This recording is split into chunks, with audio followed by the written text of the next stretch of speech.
Okay, well now we're on bats. This is, I think, episode 7, so lucky 7, we'll see.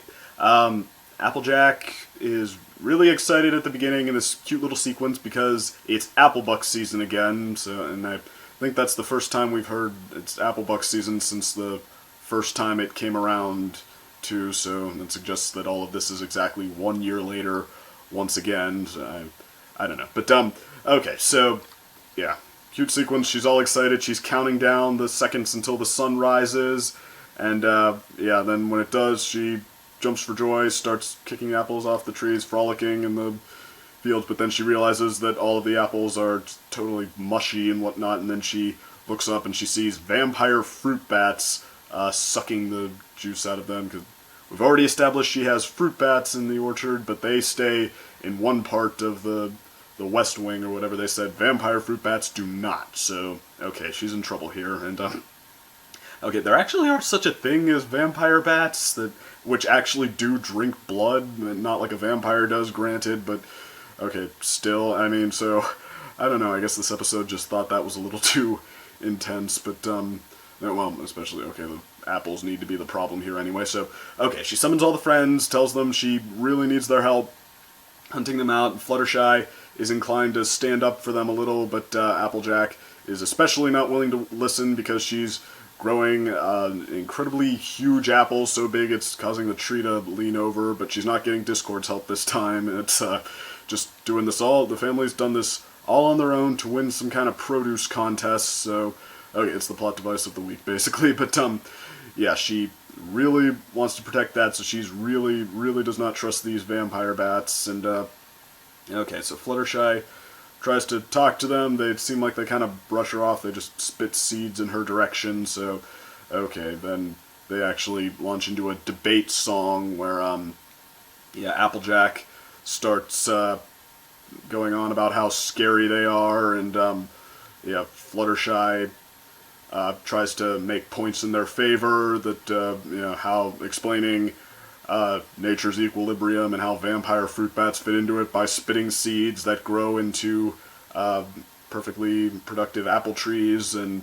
Applejack counters that they look creepy and they eat apples, so everyone sides with her, of course, but, okay, I do not get that one. So, yeah, that was kind of cheesy, especially since they keep just having her do the same thing, and just, ooga booga, yeah. But, alright, so not only do they all agree that they need to stop the bats at all costs, they actually enlist Fluttershy to help. They tell her they need her help because Twilight has thought of a spell that will transfer their desire to eat.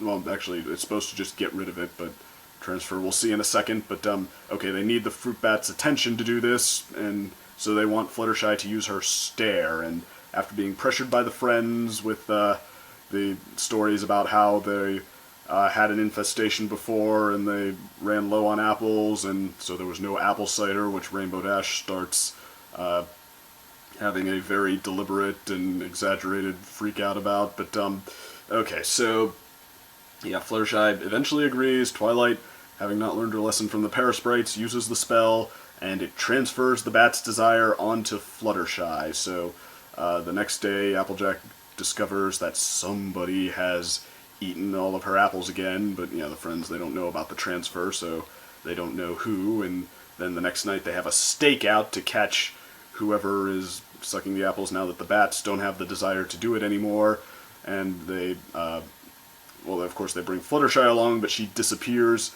partway through the search, and then they spot her flying around having turned into Flutterbat, which is a great novelty design, just the dark circles under the eyes, the pointed ears and stuff, and just all kinds of stuff. So, alright, Fluttershy turning into a vampire bat, good novelty, but okay, that aside, she's flying around, draining the entire orchard, and now the Applejack, when they start warning her that, okay, she's in trouble, they need to think of something, that the whole orchard might be gone soon, she changes her tune a little bit, saying that, okay, she just wants her friend back, she regrets what she's done, so okay, they form a plan, I guess, to turn this, have Flutterbat use the stare on herself by holding up mirrors to her face, so then Twilight can, so I guess that can be a distraction, and then Twilight can hit her with the spell and give the desire back to the vampire bats. So, but they need something to lure her in, and Applejack, showing some blue blood after all, sacrifices her blue ribbon apple to save the day. She picks it, cuts it open to lure in the Flutterbat, and I don't know why they didn't just get a pile of apples, but regardless, okay, they lure her in, they shove a mirror in her face, they reverse the spell, and it works. Flutterbat becomes Fluttershy again, and after a very confusing explanation from Pinkie Pie that was pretty funny, they take her back, they write about the moral of all of this in the journal they're keeping now, and replacing the letters to Celestia, of course, and Zoom In reveals that Fluttershy still has one vampire bat fang, and we're already waiting for a payoff to the creepy shadow on the wall from Castlemania, so yeah, I'm going to assume that that's just another one of those cliffhangers that's just forgotten about, so, okay, let me see, well, actually, I mentioned that, I'm also doing this in blog form, and, the blog series is a crossover project. I have a, reviewing partner for this series who is a brony, and, so the perspective, what a brony thinks, and then whatever I am, what I think, a critic who's sympathetic to the, and willing to do this, but, alright, so he hated this episode, like, he said it was the worst of the series, never seen him this negative before, and I mean, yeah, and that's especially weird, because Fluttershy is his favorite pony, as he makes clear every chance he gets, so,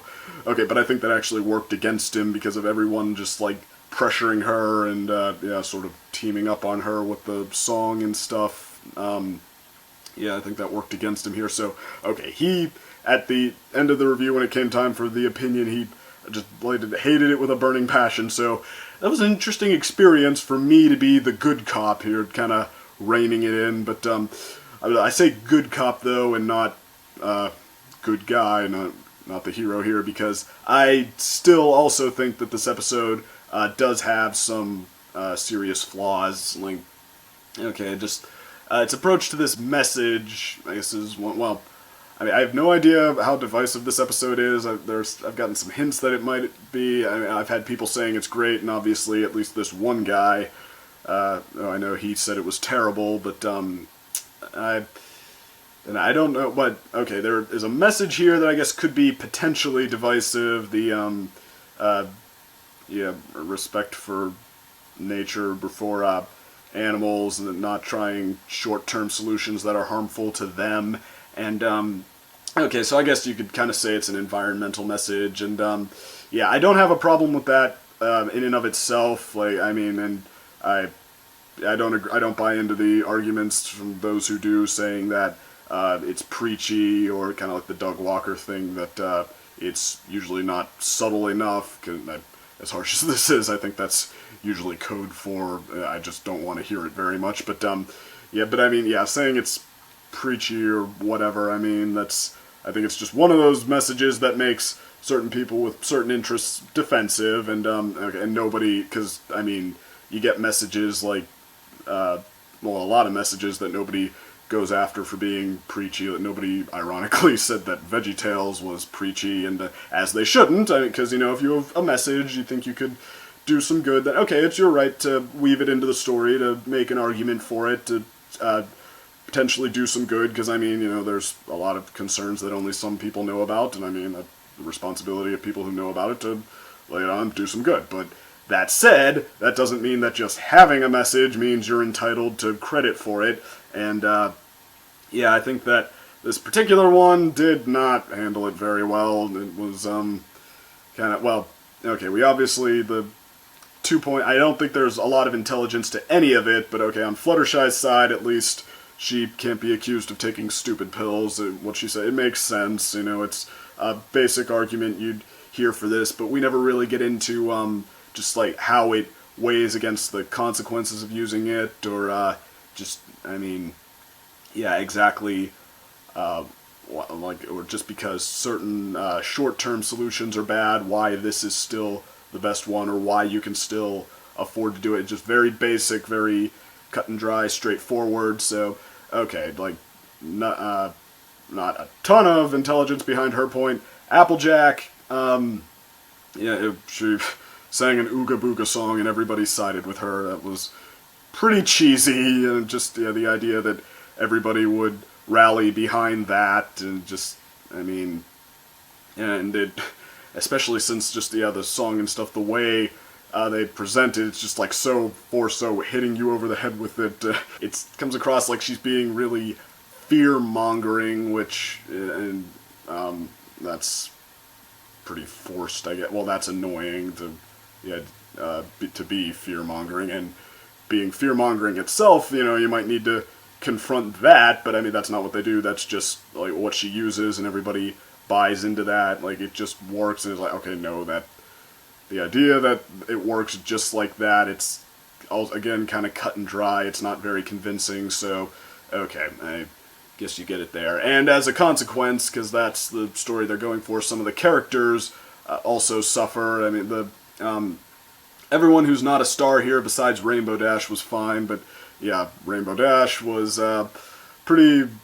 I mean, like, they first when Applejack mentions that they didn't have any cider, she does kind of a cheesy sort of freak out. She's like, "Wait, you had a shortage? They still had cider, right? Not a drop. No cider! No cider! Oh, we've got to do something! What do we do? We have to..." And, I mean, it wasn't even very funny. It was just incredibly deliberate, incredibly obvious. Kind of, actually, the guy who was reviewing it with said flanderized, and that's not a bad way of putting it. Rainbow Dash, she mentioned that she really liked cider in another episode. Well, we saw she really liked cider in another episode, but I mean, now that was woven in pretty well, the comedy of that and everything, and just like why she cared so much about it, because she doesn't get any. Now you just have to say cider, and she goes on a freak out or whatever. So, alright, and then at the end, when they decide to build the sanctuary for the bats to take Fluttershy's approach, even though nothing has changed about, like, she already knew all of the points on both sides. They mention that, they reiterate that eventually bigger tree, or whatever, well, more trees will grow anyway. They say better, I don't really know why that would be, but regardless, more trees will grow, so more apples, so more cider, and she, even though she was already told that side of the story, now she's like, when they say more trees, she's like, does that mean what I think it means? And so, I think that was to try to make this more relatable to the younger members of the audience, but okay, you could have at least made it not so forced and cheesy, but alright, Applejack also suffers, because I mean, while she kind of fits in this role, as kind of warm and sincere as she is, she's also had another side, a lot as sort of the stubborn, traditional one, who is dead set in her ways, doesn't want to change, wants, well, in this case, wants her property back exactly the way it was. And I mean, it kind of fits, but adding that she's fear-mongering and kind of belligerent, that just makes it sort of annoying. So, okay, and especially since this is her episode and her track record lately hasn't been that good, I mean, which is doubly disappointing, because I think I said before, she kind of seemed like a favorite back in season 1 of the writers, and now, okay, they just really don't seem sure of what to do with her, and they're not very good at the nuance with her. I mean, they bring something, I mean, like this episode too, it brings something to her, because when she goes back on it at the end, she sees what had happened to Fluttershy, and I mean, she just stops even talking about the apple. She's just like, forget that, I want my friend back, and she actually makes a pretty big sacrifice for her. It's like, okay, that's the Applejack we know and love, so I mean, she, I guess, at least survives this episode. But no, it's like, once again, it's her episode, and we don't really take her to the next level at all, or really get into what makes her tick or anything. It's once again kind of just mediocre, and then kind of missing the edge that some of the others have. But okay, so Rainbow Dash and Applejack kind of suffered, but Pinkie Pie fit in some pretty decent gags, not like laugh out loud. Well, a lot of them weren't gags; they were just sort of Pinkie Pie doing what she does, which was amusing. Like, and yeah, Rarity, she had some good lines. She at least gave some explanation for why she was siding with Applejack, so that, I mean, at least she didn't seem as forced as the others, but, so yeah, it was fine. Twilight, provided what she needed to, so all well and good there. Fluttershy, like I said, she was, not only was she the only one who I guess couldn't be accused of taking stupid pills, she was actually, I think, well, for one, turning into Flutterbat, that's great novelty right there. Fluttershy is a vampire that topped that, but, well, actually, okay, I think Flutter Hulk might top that by a little bit, but not by that much, so, okay, and, yeah, she standing up for what she believes in, trying to, preach patience and, tolerance and all that. She was likable this time around, so, okay, so at least one of our stars is good. And this is, too, I think, one of the few main character pairings that hasn't happened yet. I mean, well, Spike, he's pretty much just off to the, so he doesn't count. But otherwise, yeah, I've been, off the top of my head, I think the only one I can think of, besides Fluttershy and Applejack that didn't happen before now, is Applejack and Pinkie Pie. So, okay, but that aside, so, well, yeah, at least, like I said, at least one of our two leads is good, and one of the few pairings that hasn't happened yet, so, well, I'm probably forgetting one where it did happen, but regardless. So, okay, the message is, in spite of the fact that it's a good message, you know, a worthy thing to talk about, they don't really prove very much, they don't really give you very much through it, so no points there. The characters do suffer a little bit for it, so, okay, the failure of the message, I think, does detract from the episode a little bit, but instead the appeal comes from just the adventure they're on and the tone they try to strike here. They're going for a very sort of gothic, Victorian era type of horror story. Well, I mean, okay, the story isn't in the horror genre, a camp horror story, we'll say that. So, okay, so I think that this episode is still definitely worth it because they have a lot of fun with the shadowy visuals and that song, in spite of the fact that it wasn't very convincing as a debate, just, yeah, the mob chant for the refrain of the song, and, yeah, Applejack just, like, casting all these shadows, and, yeah, they're big and ugly and mean as sin. Yeah, like, intense there, but, okay, so yeah, that was fun. And then, like I said, once again, Fluttershy as a bat and the way they play it, her flying around and just, yeah, surprising everyone, flying at their backs and stuff, having to duck at the last second. So, yeah, that was entertaining there. Like I said, not just Pinkie Pie, Rarity has a couple good lines. So, I mean, all in all, I think that, yeah, it goes by agreeably enough. You know, you're not unhappy to have seen it, so, okay, and Applejack, you know, she has her moments in this episode, even if she did annoy me at some points. Like I said, I think she came out at least passably, so, I mean, you know, even though the larger implications here might, well, okay, what do I mean by that? Even though how this plays in, what this says about the big picture of this show, that, I mean, there might be some problems there, but, yeah, just the episode itself, I do think it's worth watching. I think it's okay. So I think it, well, it does some things that even the last episode, which I said was, you know, just decent, that it didn't do, some mistakes that it didn't make, and same with Daring Do, that I said that was just okay, but I think it still did some stuff right that this one kind of messes up, which, yeah, and I said, well, this is part of what I'm talking about, too, with what this says about the big picture. So, quick word on that. Just, yeah, the stuff with, I don't know. Well, I think I've been saying that this season at least seemed to be sort of getting the characters back on track and, you know, looking for, more, well,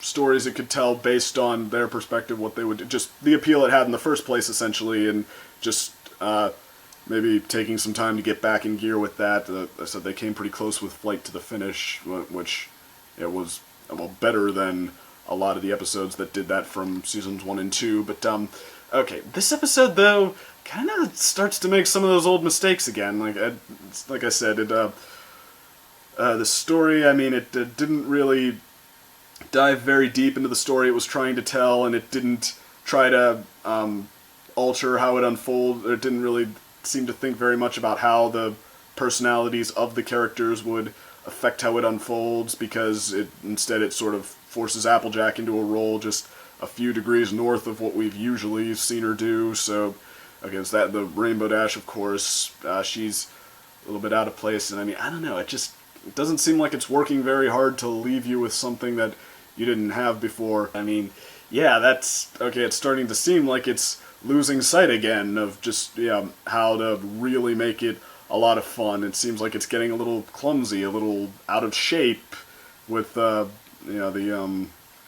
and instead of picking up, getting back into shape, it seems like it's falling back out. Yeah, I mean, push that comparison further. This is like watching Muhammad Ali when he was older and fatter. He was, you still liked watching him. He was still technically the same guy who earned the name the greatest. You're watching him, he still had the same moves. He still got the job done every time. He still, well, I mean, you still wanted to root for him and everything, but at the same time, you're aware that he was slower and missing more, and you're aware when, in my case with the guy I was reviewing it with, you're aware when the announcers or the fans get excited about the other guy getting the best of him, or disappointed in him for it, like saying, I think he might be losing this one, I think this might be the end of it. And even though you're like, no, it's not true, it's harder to argue that now because he's